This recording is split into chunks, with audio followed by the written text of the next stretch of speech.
My name is Michael Dwan Herrick. I'm a psychotherapist and a life coach in private practice in London. In this video, I will offer the second video in a series under the title Questioning Woke Psychotherapy. In the first video, I offered a critique of woke psychotherapy as informed by critical social justice theory. In this video, I'm going to begin to offer an alternative to what I see being offered in the training of therapists.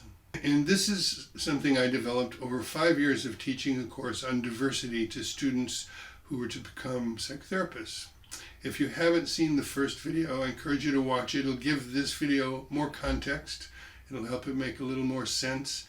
But this video also can stand on its own. So please carry on watching if you've started. My main point in this video will be that critical social justice and woke psychotherapy does a very poor job at addressing diversity.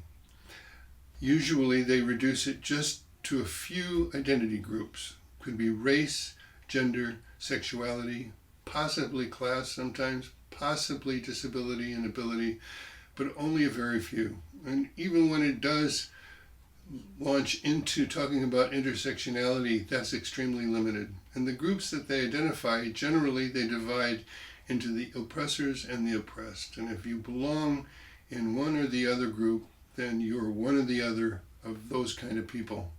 And everything's reduced to power differentials and battles for power. I'm going to present a vision of what diversity can really mean in its biggest sense. In order to present what I believe is the fuller picture of diversity in its true complexity, I'll be borrowing from integral theory's notion of the 4 quadrants as first developed by thinker Ken Wilber. Usually when I talk about the quadrants, I use more common words like body, mind, relationships, and environment. Those are straightforward. For the purposes of this video, it'll be useful for me, I think, to unpack how integral theory came up with these 4 different dimensions of human existence, these 4 fundamental aspects of our existence. So integral theory starts with this, with 2 pairs of dimensions. The first pair it calls the individual and the collective. The individual is, for instance, me and you. We're individuals. I'm talking, you're listening. I have a body and a mind, you have a body and a mind, and you're an individual and I'm an individual. The collective is our membership in the human family, in our own local family, in the biosphere. It means that we're connected to other beings. That's the collective. So individual and collective. The other pair of dimensions is the interior and the exterior. The interior is subjective, internal thoughts and feelings and experience. It's what happens in our minds. The exterior is material reality, including our body.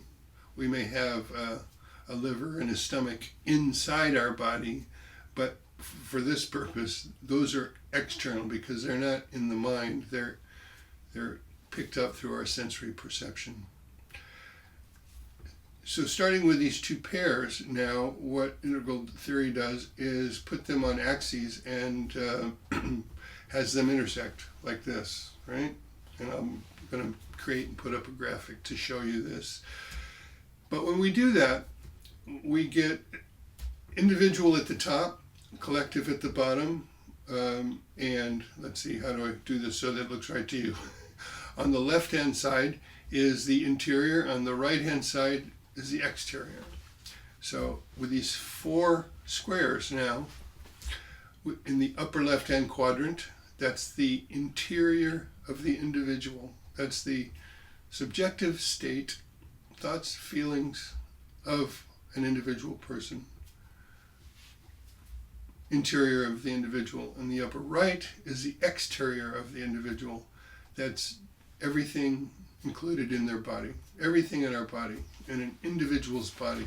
Our skeleton, our muscles, our organs, our nervous system, everything. Those are the upper quadrants. In the lower quadrants, in the lower left, is the interior of the collective.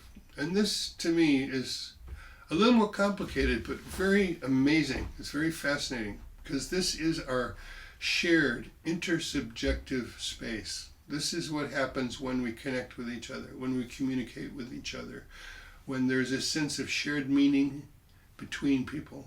That I'm talking right now using words that you understand, so our thoughts are connected a little bit. At least part of your mind is thinking along with me as I'm talking. That's the relationship part of the dimension of the quadrants, the lower left. It also includes cultural things. It's shared group meanings, whether it has to do with values or mores or taboos or whatever it is. It's what the group believes. And when an individual is connected to the group, what's happening on their individual subjective is connected to the group in terms of a shared subjectivity. I hope that makes sense. The lower right quadrant is the exterior of the collective, and that's the world around us, everything around us, our environment. And for human beings, of course, we have our social infrastructure. We have our roads and our architecture, our buildings, our technology for communications and medicine, and our homes, our workplaces, our cities. But it can also include nature and the biosphere, ecosystems, that we're part of that collective as well. It's not just our human exteriorly created reality. It's our entire external world that we share and that we live in and that we depend on. So those are the four quadrants. I want you, if you haven't heard of this before, I want you to take a moment just to let it sink in a little bit. Get a basic grasp of each of these four dimensions. And realize that it may sound complicated, but it's very simple really. And it's the way we tend to organize our experience in any case. We know we have a mind. We know that we have relationships and we share meaning with people. We know we have a body. We know we live in an environment. So it's not complicated, but it's helpful to differentiate them so that we can look into them separately. And rather than being things in themselves, you could think of the quadrants as perspectives. They're a way that we take a look at reality in its various facets. Of course, there's an argument that the world isn't really divided into these four things. It's really one thing, kind of seamlessly connected, continuously. But it can be useful to recognize, acknowledge that there's these four different ways of looking at it, so that we don't miss one, so that we don't think looking into just one answers all of our questions or gives us a complete understanding. It's really important to be curious in each of these perspectives. Before going ahead and filling in what is found when we look into each of these dimensions, I want to start by pointing out that understanding that there's these four perspectives can reveal some of the flaws in critical social justice and woke psychotherapy. The first flaw I want to name is that it tends to reduce the individual to the collective. It reduces an individual's interior world into whatever can be characterized about the group that they happen to belong to, whether that's race or sex or gender or anything else.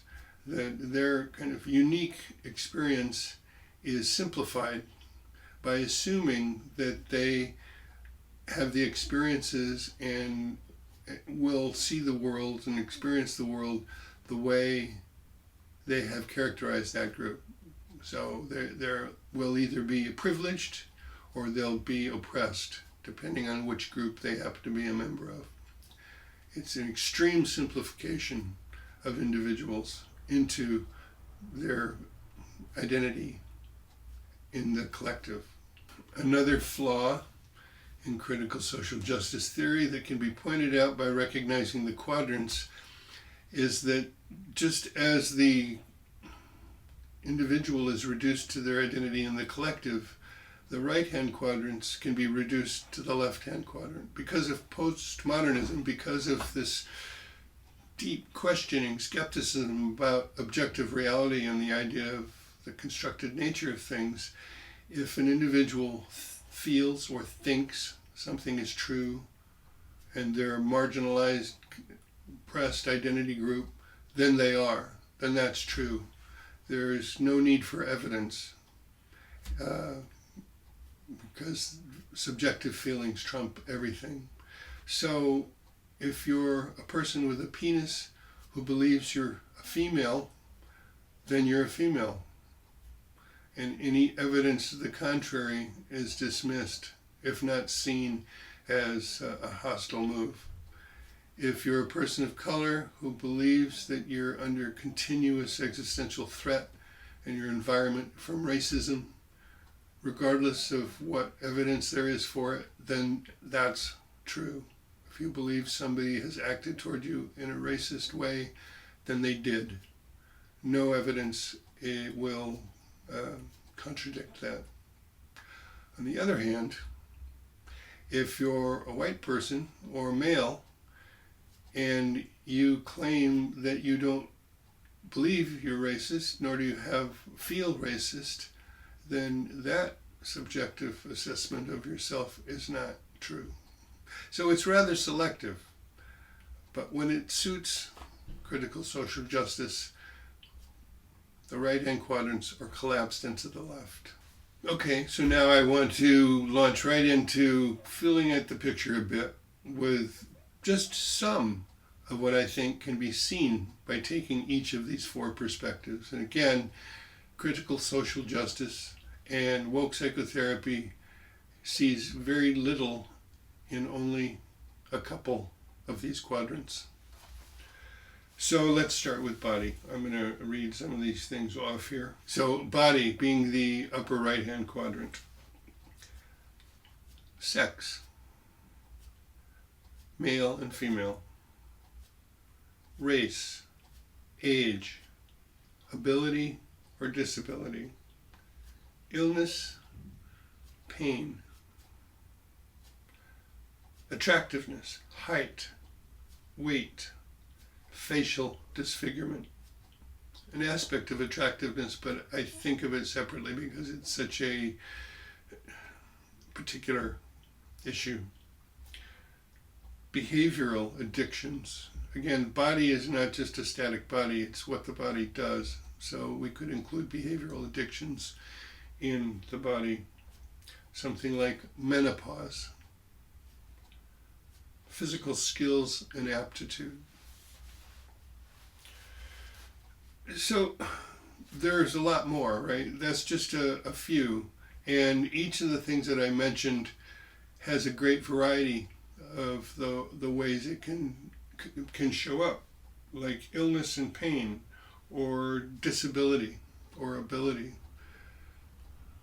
You can be severely disabled or mildly disabled. You can be highly attractive, or okay, you're a 7, right? You can be unattractive, or you can be downright ugly. So these are all possible intersections. It's just a handful. There are many other aspects of body that could be included. Not just race and not just sex. Those are only 2 possibilities when we take this perspective. I also want to say, and as I go through the lists in the other quadrants, that a lot of what I became aware of was because of teaching this course. Part of teaching the course was that students would choose something to do a seminar presentation on, to present to the class. And that's where I heard about other forms of diversity. For instance, Over 5 years, I had more than a couple people, women, who presented on menopause, what menopause is and how it's socially handled and what it's like to go through it. Who would have named menopause as a diversity issue, or height, or even hair color? And as we get to the other quadrants, we'll hear others, but people talked about what it meant to have a certain kind of accent, right? So that's where some of these come from hearing students do some research and present this in class. And for each item that I name, and this is a broad brushstroke, I don't really have time in this video to stop at each thing and explore it in depth, but for each thing that I name, you can reflect on it and think, the degree to which it's true, to what degree will it confer a privilege or an advantage or a disadvantage? If you're attractive and you're very attractive, how much advantage do you get for that? Or if you're unattractive, how much disadvantage do you get? How disadvantaged is a 4'11" tall man? Is that a disadvantage? Does his male privilege get him out of that? Okay, let's move on to mind. The kinds of things that we can take account of when we are curious about and look into the subjective experience of other people. And again, in terms of what advantage or disadvantage it has, depending on where you are in these areas. Intelligence. Multiple intelligence. We usually think of IQ, but if you're familiar with the work of Howard Gardner, there's also a conception of intelligence as including many different kinds of intelligence. So a person may be smart, or they might be just smart in one way. Learning style. Learning ability or disability. Personality type or style. And there are many different ways to measure that. I have come to rely on the Big Five model, the ocean model. Openness, conscientiousness, extroversion, agreeableness, and neuroticism. But people come with different personalities. These aren't visible in the beginning, and it may take time to suss out where they are, but are there advantages and disadvantages to different personality styles? For instance, does our culture advantage extroverts and not so much introverts? It could be significant for people. Fund of knowledge. Cognitive developmental stage. People come to psychotherapy at different stages in their cognitive development. And it can either be advantageous or disadvantageous. But it makes a difference. It's important. Mental health and illness. We could consider this as the possibility of disability, or mental disability, so-called. Another form of intelligence, I could have mentioned it earlier, but emotional intelligence. There's diversity in the degree of emotional intelligence that people have. And something, and this is related to cognitive development, is executive functioning. How well are people able to organize their thinking and solve complex problems and sequence a number of tasks? A person who may score high intersectionally in other areas may be very low in this, and it may not be to their fault. It's the way their brain works. But because they're low in executive functioning, they're at a disadvantage. Related to this, problem-solving skills, memory, short and long-term memory. How strong is that in a person? Baseline emotional state, affective disorders, and the ability to concentrate or attentional deficits. Again, this is just a collection of some of the things that can be considered. By no means not anywhere near an exhaustive list of what we can consider regarding the mind, just some things. And again, each thing I mention is on a spectrum of intensity in terms of how significant it will be and what kind of impact it's going to have on whether they're an advantaged, oppressive person or an oppressed, disadvantaged person. Okay, let's move on to relationships. This is a perspective on the intersubjective shared space that people have with others and can be considered in an assessment of their intersectionality. Interpersonal skills, capacity for mentalization. Not everybody can mentalize that well. And mentalization, if you don't know, is the ability to think about and have some insight into the interior of another person. There's an intrapersonal aspect of it as well, where you're able to recognize your own internal process and reflect on it. But people have various levels of ability to do mentalization. And without the ability to do it, relationships run amok. It's really hard on relationships. Language is the medium of communication in relationships. Is this a person's first language, a second language? Do they even speak the language of the world around them? Do they speak it well? Do they speak it poorly? Voice, a strong, bold, clear, articulate voice, a timid, muttering voice. So what kind of a voice does somebody have? Accent. And again, this was something that came up in class more than once, and I think sometimes it was embedded within an exploration of class, but that a person's accent can identify them to be a member of a certain class. And if this is a class that experiences prejudice, then that person, by virtue of the way they talk, can be assumed to be a lesser person, maybe less intelligent because of their accent. Being an American, I know that there's a stereotype, which is wrong, in the States, that people with Southern accents are not as intelligent as people with Northern accents. And believe me, Southern people can be just as smart, and sometimes smarter in some ways than Northern people. Does a person have a social support network, or are they isolated? Family composition and dynamics. What kind of family we come from matters, whether it was an intact family with a father and a mother, whether it was a blended family, a step family, broken family, an adoptive family. How we start in life and what happens in that family, whether it's toxic or functional or loving, matters.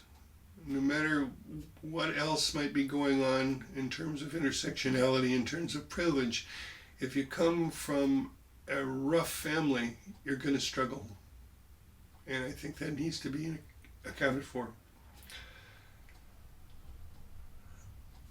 And then there's healthy versus abusive relationships. Sometimes a rough family background will catapult somebody into a series of really toxic relationships in which they're continually traumatized and wounded and struggle.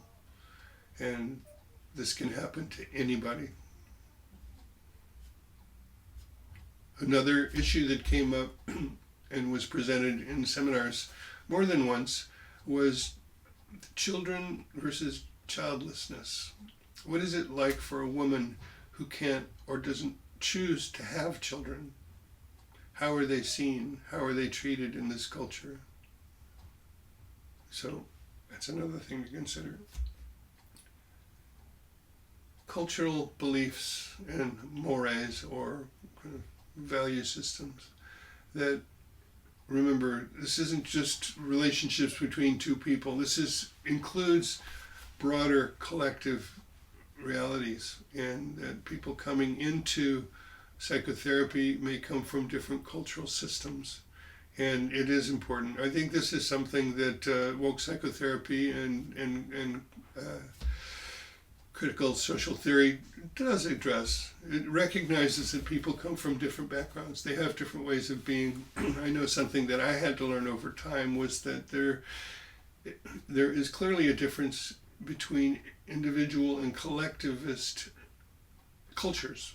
Eastern cultures tend to be more collectivist and Western cultures tend to be more individualist. And I have favored an individualist kind of cultural ethos, but have become to recognize that the collectivist view is also a legitimate way to live, and there can be enlightened and healthy ways to do it.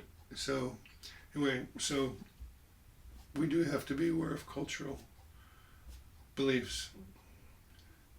Conflict resolution. How good is a person at resolving conflict? What are their strategies? Have they learned how to do that? A very simple, perspective on that is that, the three styles of passive, aggressive, and assertive.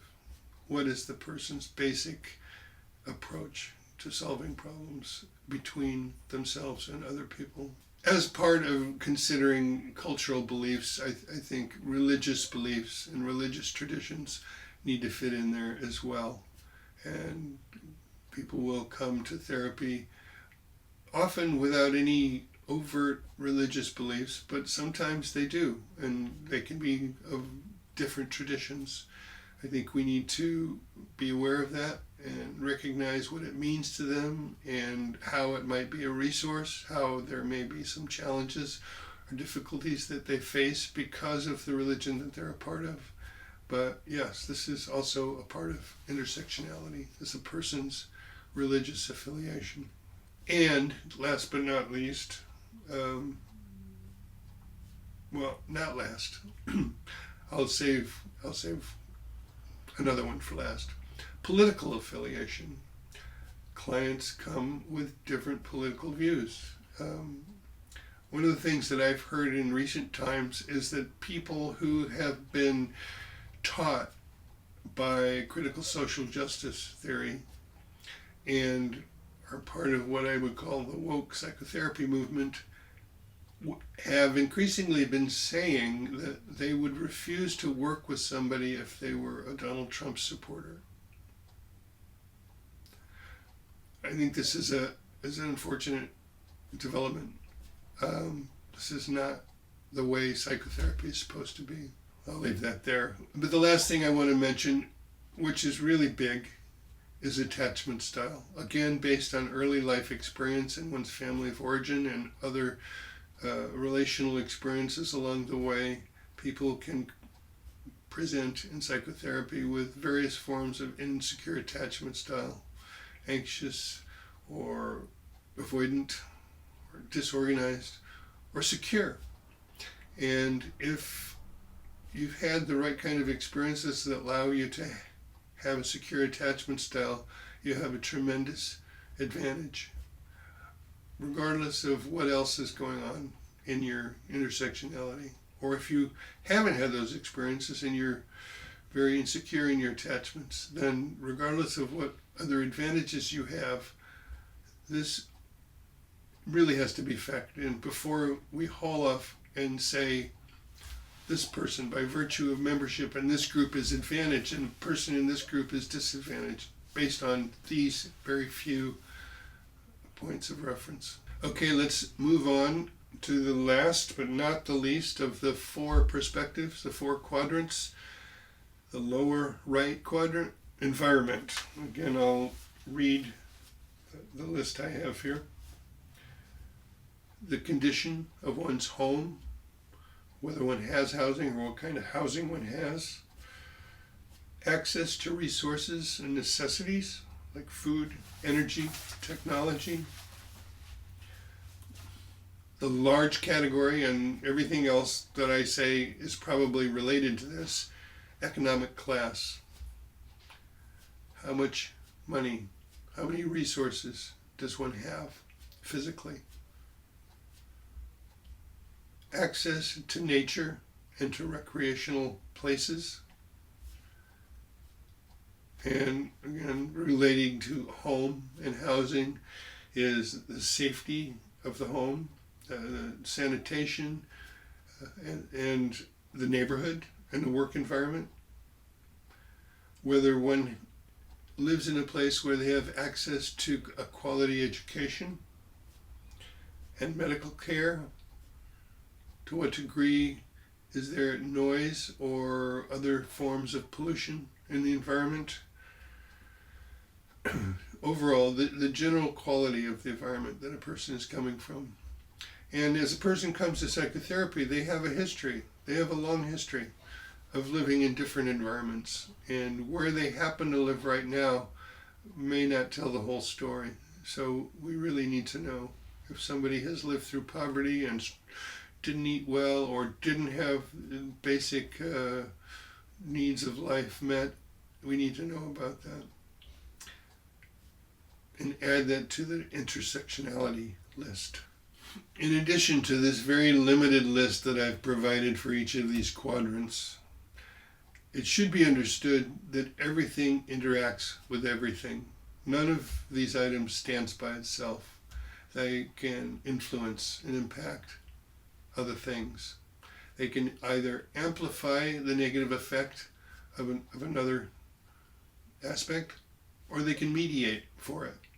So it's a very complex thing to get to the bottom of where somebody stands on a hierarchy of advantage and disadvantage. It's complex, and I think we need to recognize the true complexity of it. It doesn't mean that we can't get a feeling for it, but that ought to be based, is what I'm saying, is it ought to be based on a full recognition of the broad span of the different ways that human beings are and the different ways that they bring, the different things that they bring to psychotherapy.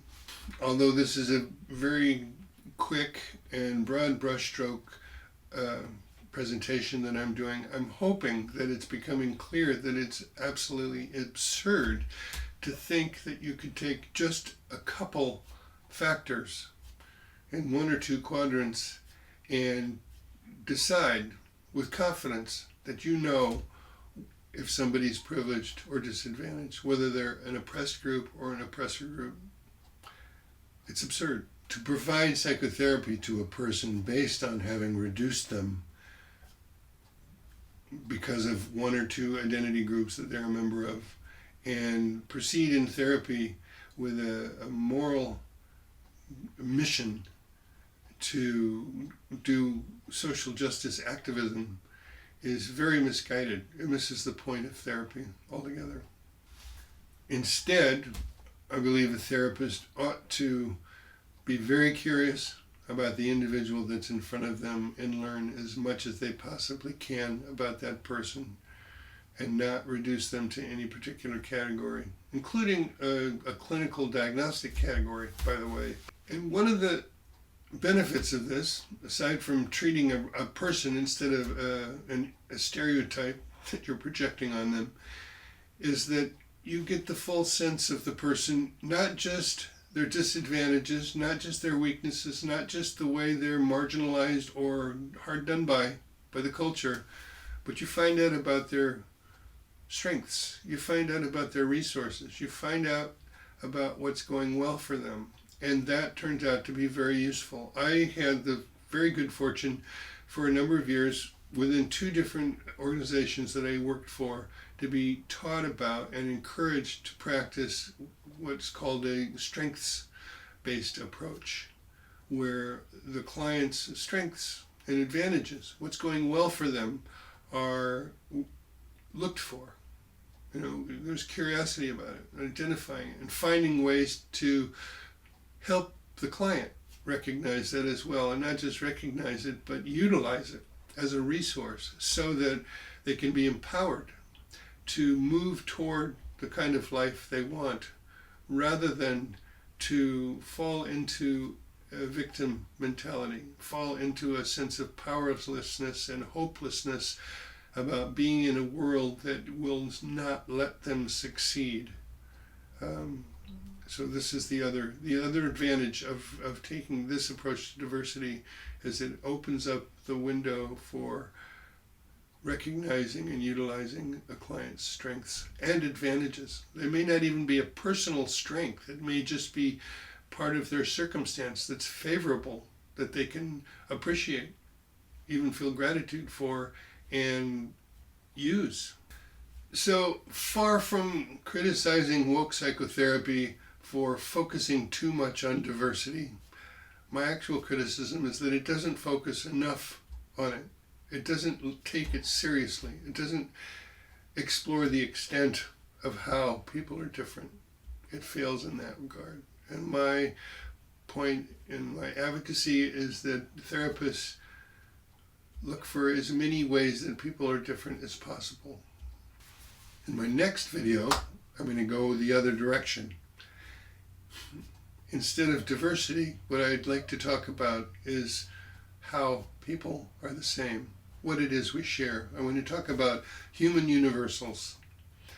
And as much as we're different, to that degree, we share things. And I will also use the quadrants, or body, mind, relationships, and environment, to identify the ways that we are the same.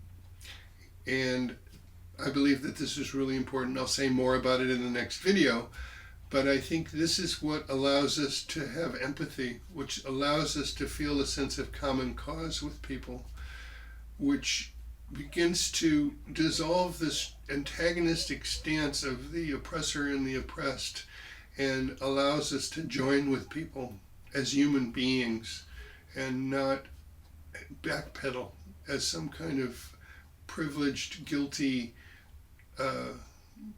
person who has to make up for all of the sins of their ancestors. It's to say, we're all in this together.